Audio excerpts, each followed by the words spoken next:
अगर आपकी as 38 year से ज़्यादा है और आप प्रेगनेंसी की प्लानिंग कर रहे हैं तो आज का पॉडकास्ट आपके लिए है। 38 ईयर्स के बाद अगर आप 6 मंथ्स तक नेचुरल ट्राई कर रहे हैं और आपको प्रेगनेंसी नहीं लग रही तो आपको आगे बढ़ना चाहिए और असिस्टेड रिप्रोडक्टिव टेक्नोलॉजी का सहारा लेना चाहिए।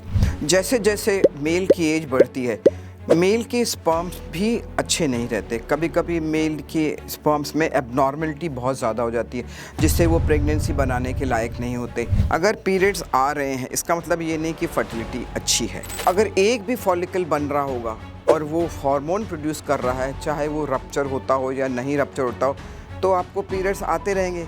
लेकिन उस एग में कितनी कैपेसिटी है फर्टिलाइज होने की, एम्ब्रियो बनाने की, ये नहीं कह सकते। फर्टिलिटी चेक करने के लिए सबसे पहले हमें AMH करना चाहिए। नॉर्मली 2 to 5 नॉर्मल होता है, लेकिन अगर 2 से कम है तो इसका मतलब उनका AMH डाउन है। 38 ईयर्स में IUI का कोई रोल नहीं है क्योंकि गिने चुने हमारे पास फॉलिकल्स होते हैं और IUI की ओवरऑल सक्सेस रेट 18% होती है। जब ओवेरियन रिजर्व इतना गिरा हुआ है, AMH इतना लो है, तो उसमें एक एक फॉलिकल वेस्ट करना भी एडवाइजेबल नहीं होता। जब एज ज़्यादा होती है तो मल्टीपल साइकिल लेनी चाहिए और लेनी पड़ सकती है क्योंकि उनके इतने एग्स नहीं होने के कारण एक साइकिल सफिशिएंट नहीं हो सकती। दूसरी चीज़, जो एम्ब्रियो बनते हैं उसकी क्वालिटी इस तरह की होती है, 8 में से 3 या 4 एम्ब्रियोज ही इम्प्लांटेबल होते हैं। तो जब हमारे पास ज़्यादा एम्ब्रियोज होंगे तभी तो उनमें से कोई ना कोई इम्प्लांट करके प्रेगनेंसी बनाएगा। 2014 में 15,000 एम्ब्रियोज पे स्टडी हुई थी जिसने बताया गया था कि अगर पेशेंट की यंग एज है, 32 ईयर्स है, तो हमारे को 60% एम्ब्रियोज नॉर्मल मिलते हैं और वही अगर एज बढ़ के 40-42 हो जाती है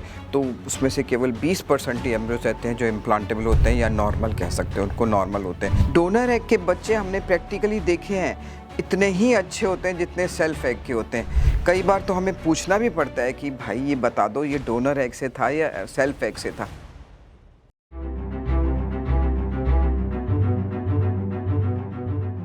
आज हमारे साथ well renowned fertility expert doctor Beena Muktesh हैं। Ma'am, welcome to the show. She is a clinical director of fertility at Motherhood hospital and Silverly fertility centre. Ma'am ने अपने करियर में 1000 से भी ज़्यादा कपल्स को प्रेगनेंसी दिया है और अपनी एक्सपर्ट एडवाइस से सभी कपल्स को हेल्प कर रही हैं through this podcast. So we welcome you to the show ma'am. Thank you Pallavi, thank you very much for inviting me. I am doctor Pallavi, your host for today's show. Ma'am, 38 years की age के बाद naturally pregnancy try करना, is it okay? क्या ये करना चाहिए या नहीं? देखिए, ये बहुत इम्पोर्टेंट क्वेश्चन आपने मुझसे पूछा है। 38 ईयर्स के बाद अगर आप 6 मंथ्स तक नेचुरल ट्राई कर रहे हैं और आपको प्रेगनेंसी नहीं लग रही तो आपको आगे बढ़ना चाहिए और असिस्टेड रिप्रोडक्टिव टेक्नोलॉजी का सहारा लेना चाहिए। कई लोग ऐसे होते हैं जिनकी मैरिज हुई ही 37-38 ईयर्स में होती है। अगर वो हमारे पास फर्टिलिटी चेक के लिए आते हैं और हमें लगता है कि हम उन्हें थोड़ा बहुत चांस दे सकते हैं तो हो सकता है 6 मंथ्स का हम चांस उन्हें दे दें और उनको प्रेगनेंसी लग जाए। लेकिन ज़्यादातर ये रूल होता है कि 38 ईयर्स के बाद में नेचुरल प्रेगनेंसी या IUI प्रेगनेंसी का कोई रोल नहीं होता है। लेकिन कुछ लोग बोलते हैं हमारी तो मैरिज अभी हुई है, हमने ट्राई नहीं किया, हम तो पहली बार हमारा इंटरेक्शन हो रहा है, तो क्या हम 6 महीने ले सकते हैं? बट इस बात का ध्यान रहे उनकी फर्टिलिटी उस टाइम अच्छी होनी चाहिए, तब वो 6 मंथ्स का टाइम ले सकते हैं। मैम, ऐसा क्या रीज़न है कि हम बोलते हैं जनरली कि जैसे जैसे आपकी एज बढ़ रही है आपकी फर्टिलिटी डाउन हो रही है, बॉडी में ऐसे क्या चेंजेस आते हैं जिस कारण से ऐसा होता है? देखिए, जब भी एज बढ़ती है तो हर लेडी का ओवेरियन रिजर्व कम होता जाता है, AMH कम होता है। AMH वैसा हार्मोन है जो हमें बताता है कि हमारी इस टाइम की फर्टिलिटी कितनी है। AMH कम होने लग जाता है, हार्मोन्स डाउन होने लग जाते हैं, FSH LH एक हार्मोन होता है वो बढ़ने लग जाता है, तो ओवेरियन रिजर्व कम होने के कारण नंबर ऑफ एग्स गिर जाते हैं। एज का इनसे बहुत गहरा संबंध है। जैसे ही 34 ईयर्स पहुंचती है, number of eggs suddenly as a snow ball गिरने लग जाते हैं और 38 ईयर्स तक पहुंचते पहुंचते तो काफ़ी गिर जाते हैं। तो आपको जनरली AMH बहुत कम मिलेगा। नंबर ऑफ फॉलिकल दोनों ओवरीज में देखते हैं कितने number of follicle second day of period है, वो काफ़ी गिरे हुए मिलेंगे, तो ओवरऑल फर्टिलिटी गिर जाती है। मैम, क्या ये फर्टिलिटी डाउन होने के पीछे सिर्फ फीमेल की एज का ही रीज़न है या मेल पार्टनर का भी इफेक्ट है मैम? मेल का भी उतना ही है। पहले कहते थे कि मेल तो स्पर्म हमेशा प्रोड्यूस कर सकता है, लेकिन ऐसा नहीं है। जैसे जैसे मेल की एज बढ़ती है, मेल के स्पर्म्स भी अच्छे नहीं रहते। कभी कभी मेल के स्पर्म्स में एबनॉर्मलिटी बहुत ज़्यादा हो जाती है, जिससे वो प्रेगनेंसी बनाने के लायक नहीं होते। काउंट मोटिलिटी भी कम हो जाती है, इन्फेक्शन भी बढ़ जाता है। तो इस कारण से हम ये कह सकते हैं कि जैसे जैसे एज बढ़ती है, मेल की फर्टिलिटी भी डाउन होती जाती है। मैम, बट बहुत सारी फीमेल्स आती हैं हमारे पास जिनको फर्स्ट बेबी नेचुरली हो गया, उनको कोई ऐसा प्रॉब्लम नहीं हुआ, and but now they are advancing age, उनकी एज 38 से अबव हो गई है, but still they are like कि पहली प्रेगनेंसी तो हमें आराम से हो गई थी, तो हम क्यों ट्रीटमेंट लें, हम ऐसे ट्राई करते रहते हैं। यही तो सबसे बड़ा मिथ है। वो ये नहीं जानते कि जब उन्होंने पहली प्रेगनेंसी की तो उनकी एज 32-33 ईयर्स हो रही थी। आज 4 साल बाद, 5 साल बाद जब आ रहे हैं तो उनकी एज 37-38 टच कर रही है। तो नंबर ऑफ एग्स गिर गए, AMH गिर गया, हार्मोन्स गिर गए, FSH बढ़ गया। ऐसे बहुत सारे फैक्टर्स आ गए जो कि उनकी फर्टिलिटी को डाउन कर देते हैं और उन्हें फर्टिलिटी होने में, उनको प्रेगनेंसी लगने में प्रॉब्लम हो रही है। Ma'am, is it the quantity only जो विद एज डिक्रीज हो रही है या क्वालिटी में भी इफेक्ट पड़ता है? क्वालिटी में भी फ़र्क पड़ता है। नंबर ऑफ एग्स तो गिरते ही गिरते हैं, लेकिन उनकी क्वालिटी भी ख़राब होती जाती है।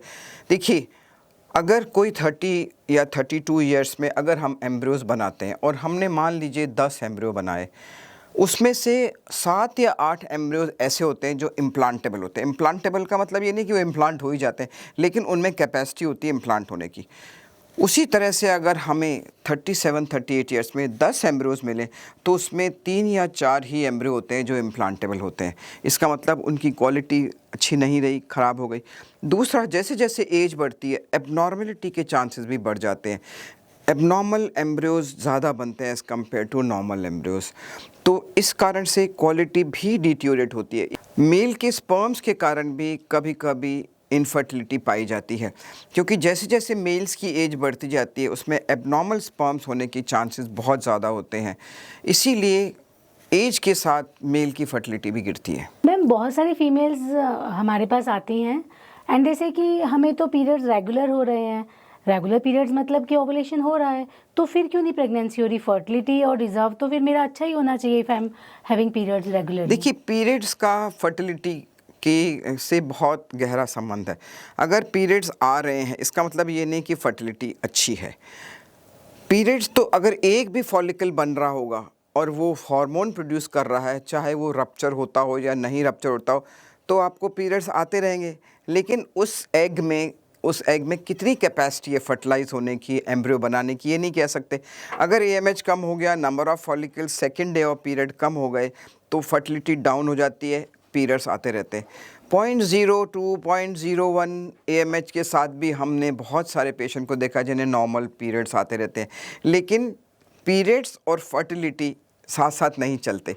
ये नहीं है कि अगर पीरियड्स आ रहे हैं इसका मतलब फर्टिलिटी अच्छी है, पीरियड्स बंद हो गए तो फर्टिलिटी ख़राब है, ऐसा नहीं होता।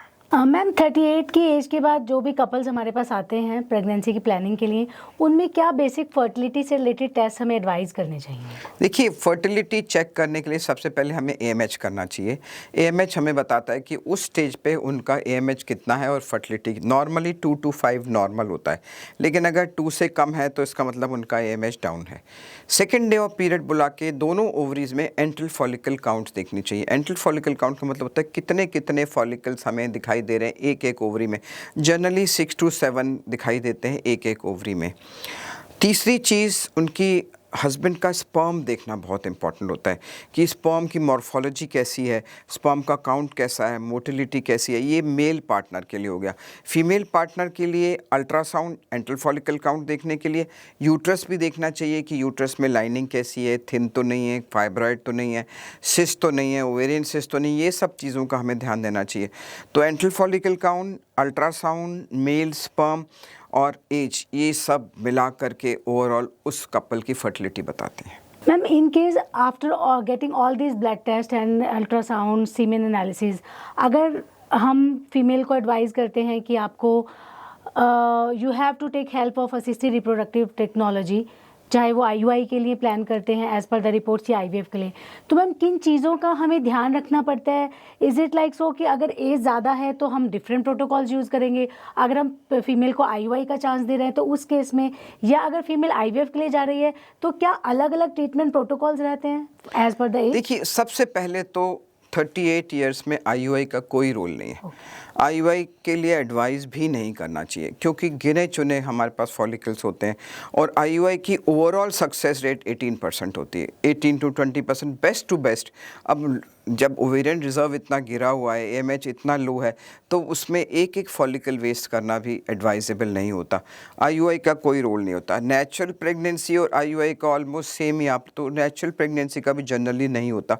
बट अगर वो पेशेंट कहती है कि हमने तो अभी 6 मंथ्स पहले ही ट्राई किया और हमारी तो मैरिज ही अभी हुई है, हो सकता है उनका कॉन्टैक्ट ही नहीं हुआ उस स्पर्म के साथ, तो आप उनको 6 मंथ दे सकते हैं, प्रोवाइडेड उनका एएमएच इतना हो कि वो 6 महीने का टाइम हम उन्हें दे सकें, या इंटर फॉलिकल काउंट इतना हो। लेकिन 6 महीने के बाद उनको प्रॉपर इन्वेस्टिगेट करके असिस्टेड रिप्रोडक्टिव टेक्नोलॉजी के लिए जाना चाहिए, जिसमें आईयूआई का भी कोई रोल नहीं होता। आई थिंक स्ट्रेट अवे दो should go for IVF and ICSI 38 years, क्योंकि हमें number of follicle, number of eggs भी चाहिए। अगर हमें नंबर ऑफ़ एग्स कम मिलेंगे, हर महीने गिरते जाएंगे तो हमें नंबर ऑफ़ एग्स कम मिलेंगे, तो हमारे एम्ब्रियोज़ कम बनेंगे। जब हमारे एम्ब्रियोज़ कम बनेंगे तो डेफिनेटली प्रेगनेंसी के चांसेस कम हो जाते हैं। तो और हमें पता है आने वाले टाइम में तो और गिरेगा ही, ऊपर तो होगा नहीं और बढ़ेंगे तो नहीं। तो ऐसी कंडीशन में हम लोगों को उनको आईवीएफ ICSI एडवाइस करना चाहिए, which is a rule. Anybody who comes at the age of 38 years should go for IVF ICSI rather than trying naturally or trying with IUI. There is no scope for IUI or natural.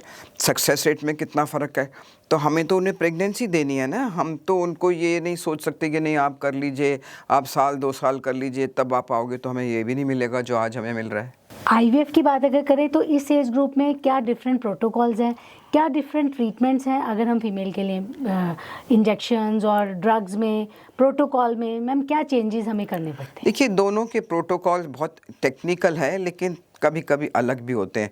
Stimulation में जब hormones balance होते हैं या hormones normal होते हैं तो एक तरह का प्रोटोकॉल होता है। जब हमें लगता है कि इसका ओवेरियन रिजर्व कम है और हार्मोन FSH बहुत हाई हो गया, तो हमें उसे सपोर्ट करने के लिए और मेडिसिन भी, जैसे लेट्रोज है, या हो सकता है हमें उसको प्राइमिंग करनी पड़े, ईस्ट्रोजन प्राइमिंग करनी पड़े।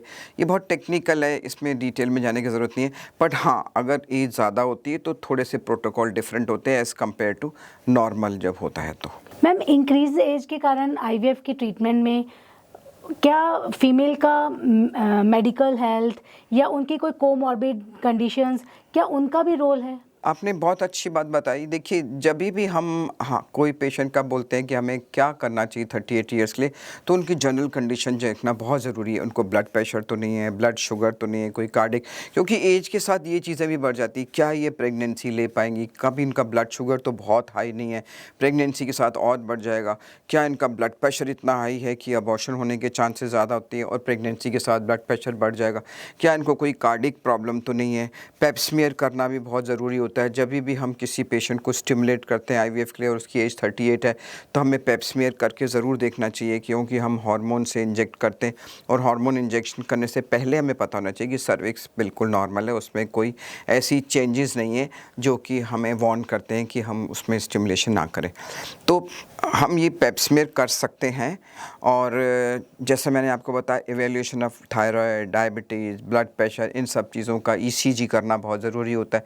ये सब हम कर सकते हैं। मैम क्या इस एज ग्रुप के बाद आईवीएफ साइकिल्स में मल्टीपल साइकिल्स लेने की ज़रूरत पड़ती है, क्योंकि पेशेंट्स कई बार बहुत ज़्यादा डरते हैं कि हम इतने इंजेक्शंस कैसे लगवाएंगे, इतनी सारी साइकिल्स कैसे लेंगे, एंड सक्सेस कैसा रहेगा हमारा? हाँ जी, देखो ऐसा होता है कि 38 इयर्स के बाद में हम एक्सपेक्ट नहीं करते कि हमें बहुत ज़्यादा एम्ब्रियोज़ मिले। अगर हमें एम्ब्रियोज़ मिले, 2 मिले, 3 मिले, तो पूल करना बहुत ज़रूरी है। मल्टीपल साइकिल करने से हमारे पास पूलिंग ऑफ एम्ब्रियोज़ हो जाएगा, जो हम 2-2 करके आगे डाल सकते हैं। ज़रूरत पड़ी तो उनकी एबनॉर्मलिटी चेक करने के लिए बायोप्सी भी कर सकते हैं। इसीलिए जब एज ज़्यादा होती है तो मल्टीपल साइकिल लेनी चाहिए और लेनी पड़ सकती है, क्योंकि उनके इतने एग्स नहीं होने के कारण एक साइकिल सफिशिएंट नहीं हो सकती। एक चीज़, दूसरी चीज़, क्योंकि उनकी मॉर्फोलॉजी मतलब जो एम्ब्रियो बनते हैं उसकी क्वालिटी इस तरह की होती है कि हर एम्ब्रियो इम्प्लांटेबल नहीं होता। जैसे मैंने एक बार पहले ही बताया कि 10 में से 8 एम्ब्रियो इम्प्लांटेबल होते हैं अगर एज कम होती है 32 ईयर्स। यही अगर एज 38 39 हो जाती है तो 8 में से 3 या 4 एम्ब्रियोज ही इम्प्लांटेबल होते हैं। तो जब हमारे पास ज़्यादा एम्ब्रियोज होंगे तभी तो उनमें से कोई ना कोई इम्प्लांट करके प्रेगनेंसी बनाएगा। और ये भी सोचना चाहिए कि आगे आने वाले टाइम में और फर्टिलिटी डाउन हो जाएगी। ये रिवर्सिबल नहीं होता, एक बारी डाउन हो गई तो हो गई। इसीलिए बेटर रहता है कि हम ज़्यादा से ज़्यादा एम्ब्रियोज कलेक्ट करके अपने पास रखें और फिर उसको हम डालना शुरू करें। तो क्या मैम इस एज के बाद जो भी कपल्स हमारे पास आते हैं तो क्या हम उनको एम्ब्रियोज की बायोप्सी और उनकी जेनेटिकली नॉर्मल एबनॉर्मल ये देखने के लिए क्या हमेशा हमें उनको ये टेस्टिंग के लिए एडवाइस करना 38 होता है? ईयर्स के ऊपर में बायोप्सी करना एडवाइजेबल होता है, लेकिन ऐसा कंपलसरी नहीं है। अगर वो नहीं चाहते तो नहीं कर सकते हैं, लेकिन डेफिनेटली क्योंकि एबनॉर्मल बेबी होने के चांसेस थोड़े से तो बढ़ जाते हैं। अगर वो बायोप्सी कराना चाहें तो ये इंडिकेशन है, वो बायोप्सी करा के दे सकते हैं कि ये पर्टिकुलर एम्ब्रियो जो हम डालने जा रहे हैं क्या वो परफेक्टली नॉर्मल है या नहीं है। लेकिन ऑप्शनल होता है क्योंकि नंबर ऑफ़ एम्ब्रियोज भी हमारे पास कम है। अगर हम बायोप्सी करते हैं तो 0.1% या 1% कभी कभी वो एम्ब्रियो इतना स्टेबल नहीं रहता, तो कुछ लोग ऑप्ट कहते हैं कि नहीं हमें बायोप्सी की ज़रूरत नहीं होती है, हम आगे टेस्ट करा लेंगे। मान लीजिए हमने एम्ब्रियो इम्प्लांट कर लिया और 3 मंथ्स में उन्हें पता लगे कोई abnormality and they are prepared कि हम अबॉर्शन करा लेंगे उस टाइम, तो उस केसेस में आपको एम्ब्रियो बायोप्सी की ज़रूरत नहीं पड़ती। आप इम्प्लांट कर लीजिए और अगर पेशेंट से कंसेंट लेना, काउंसिल करना, कंसेंट लेना बहुत ज़रूरी है। आपने कंसेंट ले ली कि हमें एम्ब्रियो बायोप्सी नहीं करानी और हो सकता है 10-11 वीक पे NIPT करके देख लें और हमें पता लगे कुछ एबनॉर्मलिटी है तो they can go for abortion. तो ये भी एक ऑप्शन हो सकता है। मैम इस एज के बाद आईवीएफ की सक्सेस को बढ़ाने के लिए हमें और क्या टेक्निक्स या और क्या ट्रीटमेंट प्लान्स हमें पेशेंट को देना चाहिए या हम देते हैं सो दैट उनकी इतनी बढ़ती हुई एज के बाद भी उनको अच्छा सक्सेस? देखिए, लाइफस्टाइल का रोल तो हमेशा होता है। किसी भी एज में लाइफस्टाइल को इम्प्रूव करने के लिए हमें एक्सरसाइज, डाइट ये सब करना चाहिए। स्मोकिंग, ड्रिंकिंग को बिल्कुल नहीं करना चाहिए। एडिक्वेट स्लीप लेना चाहिए। कंप्यूटर्स, लैपटॉप्स वगैरह पे नहीं काम करना चाहिए, बहुत ज़्यादा नहीं करना चाहिए। डेली वॉक्स करनी चाहिए, तो थोड़ी सी एग क्वालिटी बढ़ सकती है। लेकिन एग क्वालिटी एज के साथ जो डिट्योरेट होती है वो इन सब बातों के साथ भी नहीं बढ़ सकती है। देखिए, जो लाइफस्टाइल हमने अभी आपको बताया वो इम्पॉर्टेंट है, हर एज के लिए इम्पॉर्टेंट है, लेकिन वो एक हेल्प करती हैं। एम्ब्रियो क्वालिटी को एकदम बढ़ा के नंबर को बढ़ा देंगी, ऐसा नहीं सोचना चाहिए। Time is very important. अगर हम सोचें कि अभी हमारा फर्टिलिटी लो है तो या एम्ब्रियो इतना अच्छा नहीं बना तो हम 3 महीने का गैप ले लेते हैं, 4 महीने का, फिर हम और एम्ब्रियो बनवाने के लिए आएंगे, that's not a good idea. क्योंकि आपका आने वाले टाइम में गिरेगा और बढ़ना का चांसेस तो बहुत रिमोट है। कोई मिरेकल हो जाए तो हो भी सकता है, लेकिन अदरवाइज़ तो ये गिरेगा ही। जब गिरेगा तो हमें हो सकता है ये जो हमें 2 या 3 एम्ब्रियो मिले हैं वो भी एम्ब्रियो ना मिले। तो टाइम पीरियड का बहुत ध्यान रखना चाहिए। साथ ही साथ हस्बैंड स्पर्म का भी, अगर मान लीजिए हमें एम्ब्रियो 2 या 3 मिले और हस्बैंड स्पर्म बहुत अच्छा है तो हो सकता है वो एम्ब्रियो इम्प्लांटेबल हो। लेकिन अगर हस्बैंड स्पर्म भी पुअर है और एग क्वालिटी भी पुअर है, नंबर भी कम है, तो हमें बहुत अच्छे एम्ब्रियोज नहीं मिलते। मैम 38 इयर्स की एज के बाद इन केस हमारे पास कोई अनमैरिड फीमेल आती हैं तो उनकी फर्टिलिटी को प्रिजर्व करने के लिए या आगे सक्सेस बढ़ाने के लिए प्रेगनेंसी के लिए हमारे पास क्या ऑप्शंस रहती हैं? देखिए, अगर वो आती है हमारे पास 38 इयर्स पे और अनमैरिड है तो हमें उसको पूरा चांस देना चाहिए। जितने भी हमारे पास में एग्स मिले इरेस्पेक्टिव ऑफ हर फर्टिलिटी हमें प्रिजर्व करना चाहिए। एडवाइजेबल तो होता है कि 32, 33, 30 इयर्स की एज में ही आप प्रिजर्व कर लो, बट अनफॉर्चुनेटली अवेयरनेस नहीं है या किसी कारण से वो नहीं आ पाती हैं। तो जब वो हमारे पास आती है हम उनकी फर्टिलिटी चेक करके जो भी हमें एग्स मिले हम उनको प्रिजर्व कर सकते हैं। हो सकता है हम दूसरी साइकिल भी ले लें, तीसरी साइकिल लेकर के हम उनके एग को प्रिजर्व कर सकते हैं, वो यूज़ कर सकते हैं। हो सकता है उनमें से कोई नॉर्मल एम्ब्रियो बना दे और उसको प्रेगनेंसी हो जाए। बट अगर हम नहीं करेंगे कि 38 इयर्स में, तो एडवाइजेबल भी नहीं है, तो फिर तो कोई चांस ही नहीं है कि वो कभी वो प्रेगनेंसी होगी उसको अपने एग से। मैम जैसे कि आपने बताया एंड आपने कई बार हाईलाइट किया कि जैसे जैसे एज बढ़ेगी तो नॉर्मल एम्ब्रियोज़ की परसेंटेज कम हो जाएगी, अब नॉर्मल एम्ब्रियोज़ की परसेंटेज बढ़ जाएगी। मैम क्या कुछ ऐसी रेफरेंसेस भी हैं, क्या कुछ स्टडीज़ भी हुई हैं इसके सपोर्ट में? बहुत सारी ऐसी स्टडीज़ हुई हैं। 2014 में 15,000 एम्ब्रियोज़ पे स्टडी हुई थी, जिसने बताया गया था कि अगर पेशेंट की यंग एज है 32 इयर्स है तो हमारे को 60% एम्ब्रियोज़ नॉर्मल मिलते हैं, और वही अगर एज बढ़ के 40-42 हो जाती है तो उसमें से केवल 20% ही एम्ब्रियोज़ रहते हैं जो इम्प्लांटेबल होते हैं या नॉर्मल कह सकते हैं, उनको नॉर्मल होते हैं। तो एज के साथ में क्वालिटी ऑफ एम्ब्रियोज़ तो गिरता ही गिरता है। उसमें हर स्टडी यही कहती है कि जैसे जैसे एज बढ़ती है क्वालिटी ऑफ एम्ब्रियोज़ अच्छा नहीं रहता। तो मैम इस एज के फीमेल्स अगर आईवीएफ साइकिल्स हमसे अपने ही एग से साइकिल कराते हैं एंड अनफॉर्चुनेटली उनका ट्रीटमेंट सक्सेसफुल नहीं होता, तो मैम उस केस में फिर हम उनको क्या एडवाइस करेंगे ताकि उनको प्रेगनेंसी अचीव हो? देखिए, अगर उनका एमएच बहुत डाउन है, हमें एक फॉलिकल मिलता है, कई साइक फॉलिकल्स में तो कोई मिलता ही नहीं है, एग ही नहीं मिलता, एम्प्टी फॉलिकल मिलते हैं या एक एग मिलता है, और हम 2-3 साइकिल करने के बाद भी अगर एम्ब्रियो नहीं कलेक्ट कर पाते तो we can ask them to have a donor. अब डोनर साइकिल में लोग हेजिटेट करते हैं, हमारा अपना बच्चा नहीं होगा, हम कैसे कर सकते हैं।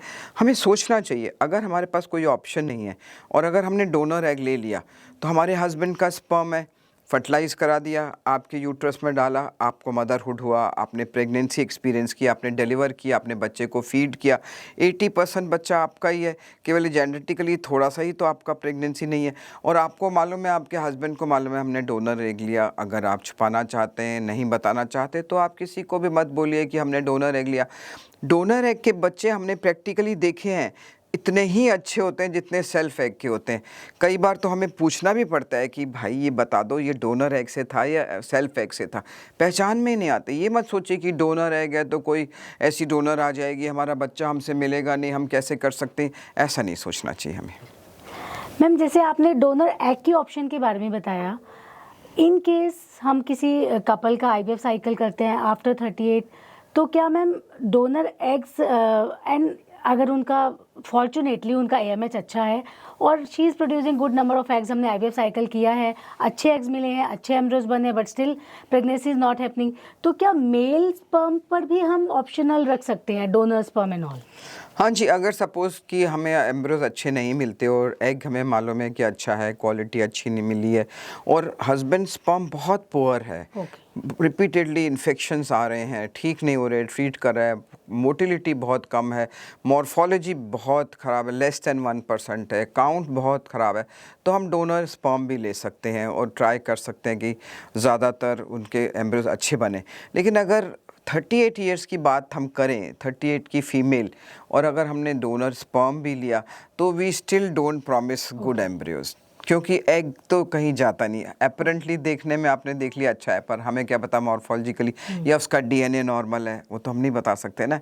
तो इसीलिए हम रख सकते हैं, बट हमें बहुत ज़्यादा एम्फेसिस इस पर नहीं करना चाहिए कि एग देखने में अच्छा है तो चलिए हम डोनर स्पर्म ले लेते हैं, ऐसा नहीं होता। मैम फाइनली इस एज ग्रुप की फीमेल्स के लिए, इस एज ग्रुप के कपल्स के लिए who are very keen for achieving pregnancy after 38, maybe they are trying for the second child or maybe they are trying for the first child. Ma'am आप क्या advice देना चाहेंगे, आप क्या उनको बोलना चाहेंगे जिससे उनका ये जो प्रेगनेंसी का ड्रीम है ये सक्सेसफुल हो जाए, regarding the treatment part and otherwise also? सबसे पहले तो आपको इस बात का ध्यान रखना चाहिए कि आपकी एज 38 ईयर्स पहुंची कैसे। आपने 35-34 इयर्स पे आप क्यों नहीं जागरूक हो गए कि हमें अपने एग फ्रीज़ कराने हैं, या अगर मैरिड है तो अगर हमें प्रेगनेंसी नहीं चाहिए तो हम अपने एम्ब्रियोज फ्रीज़ करा लें। बट अनफॉर्चुनेटली या फॉर्चुनेटली अगर आपकी एज 38 इयर्स हो गई और आपने अभी डॉक्टर को अप्रोच किया है, 2 रीज़न से हो सकता है। या तो हो सकता है आपकी मैरिज नहीं हुई है, या अभी 6 मंथ्स पहले ही हुई है, या अभी तक आपकी हुई ही नहीं है मैरिज। अगर मैरिज नहीं हुई तो आपको मैंने बताया आप एग फ्रीज़ कराए। अगर मैरिज हो गई और आपने ट्राई नहीं किया तो मैक्सिमम 6 मंथ्स तक आप ट्राई कर सकते हो, प्रोवाइडेड आपके एएमएच ठीक है और कुछ फॉलिकल हमें दिखाई दे रहे हैं। आप 6 मंथ तक ट्राई करिए, लेकिन 6 मंथ से ज़्यादा बिल्कुल मत ट्राई करिए। आप must go to a fertility specialist, find out about the procedure and go for IVF and ICSI। 38 years के बाद प्रेगनेंसी हो सकती है। थोड़े प्रिकॉशंस लेने पड़ते हैं, उनके मेडिकल कंडीशंस को ध्यान में रखना चाहिए। नेचुरल ट्राई के लिए 6 मंथ दे सकते हैं। अगर अभी तक उन्होंने ट्राई नहीं किया और हस्बैंड स्पर्म बहुत अच्छा है और एग भी बहुत ख़राब नहीं है, तो हम नेचुरल के लिए दे सकते हैं 6 मंथ के लिए, बट एज ए रूल नहीं दे सकते। एज ए रूल 38 ईयर्स के लिए कोई इंडिकेशन नहीं है नेचुरल या आप IUI करें। IUI का तो बिल्कुल भी नहीं है। Natural if they have not tried and they just got married, they can just try, may be कोई फॉलिकल अच्छा बनाओ, कोई एग अच्छा बनाओ, बट 6 मंथ्स के बाद they should straight away go for IVF ICSI। उनसे उसके अच्छे मिलेंगे। Pooling is a good option. अगर उनको 1 या 2 ही एम्ब्रियो अपनी साइकिल में मिलता है तो 3 या 4 साइकिल करा के पूल करके 5 या 6 एम्ब्रियोज बना सकते हैं। अगर ये सब होने के बाद भी उनको नहीं प्रेगनेंसी लगती, तब उनको डोनर एग लेना चाहिए। डोनर एग में कोई प्रॉब्लम नहीं होती। उससे अगर प्रेगनेंसी होती है तो यंग फीमेल्स होती हैं, इसीलिए उनको प्रेगनेंसी बनने के चांसेस अच्छे होती है। अपनी मेडिकल कंडीशन का ध्यान रखना चाहिए। Diabetes, blood pressure, sugar, thyroid, इन सब को कंट्रोल में रखना चाहिए। पेप स्मेयर वगैरह ये सब करना चाहिए। और अगर आप 38 ईयर्स पे प्रेगनेंसी कर सकते हो, करना चाहते हो, तो हो सकती है। ऐसी बात नहीं है कि आपकी प्रेगनेंसी 38 ईयर तो हो ही नहीं सकती। आपको थोड़ा विजिलेंट रहना है, थोड़ा सा लिबरल होना है about all these procedures, or I'm sure if you try you can get pregnant at 38 and plus 38 also. Thank you ma'am, हमारे ऐसे कपल्स को एक वाइज एडवाइस देने के लिए कि आफ्टर 38 आप प्रेग्नेंट हो सकते हैं, आपका ड्रीम सक्सेसफुल हो सकता है। बस आपको फॉलो करना है अपने फर्टिलिटी एक्सपर्ट की एडवाइस और मैम की advice. Thank you Pallavi, thank you very much. All the best to you.